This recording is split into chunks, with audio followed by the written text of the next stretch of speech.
Déjà, la science nous a montré qu'il y a beaucoup de choses qu'on peut faire pour pouvoir éviter ce qu'on appelle le cancer généralement. Particulièrement le cancer du col de l'utérus. Parce que le cancer généralement, c'est des facteurs de risque. Et ces facteurs de risque sont nombreux et variés. Il y a le tabac déjà, je parle du tabagisme actif et passif, pas du tabagisme qu'utilisent les femmes déjà, ça on va y revenir.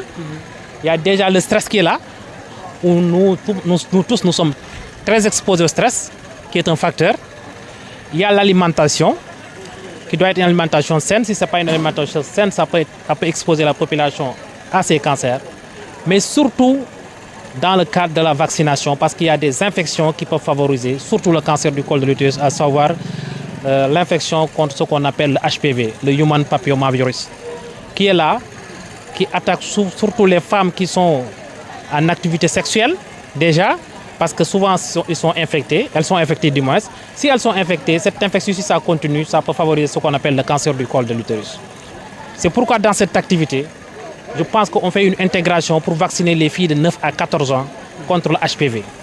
Donc le HPV, ça va les aider peut-être à se prémunir ou bien à se protéger contre ce cancer du col de l'utérus. Donc déjà, monsieur le préfet l'a dit, il y a la prévention qui est plus importante que le facteur curatif. Parce que les soins, ça coûte trop cher, alors que la prévention, il suffit de communiquer, de sensibiliser, de faire des caravanes, discuter avec la population pour que des gestes simples puissent les accompagner à éviter les cancers. À savoir, si on prend le cancer du sein, c'est la palpation. Après avoir vu ces règles, on se met devant un miroir et on essaie de palper.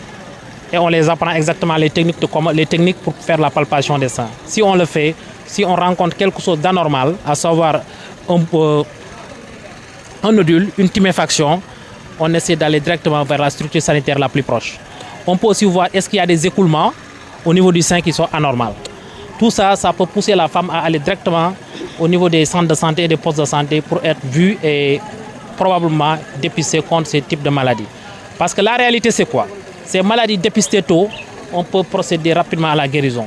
Mais s'il y a des retards par rapport aux soins, ça peut aller à l'étape de cancer qui devient véritablement des difficultés par rapport à la prise en charge. Et nous tous, nous le savons, ça coûte trop cher la prise en charge de ces cancers.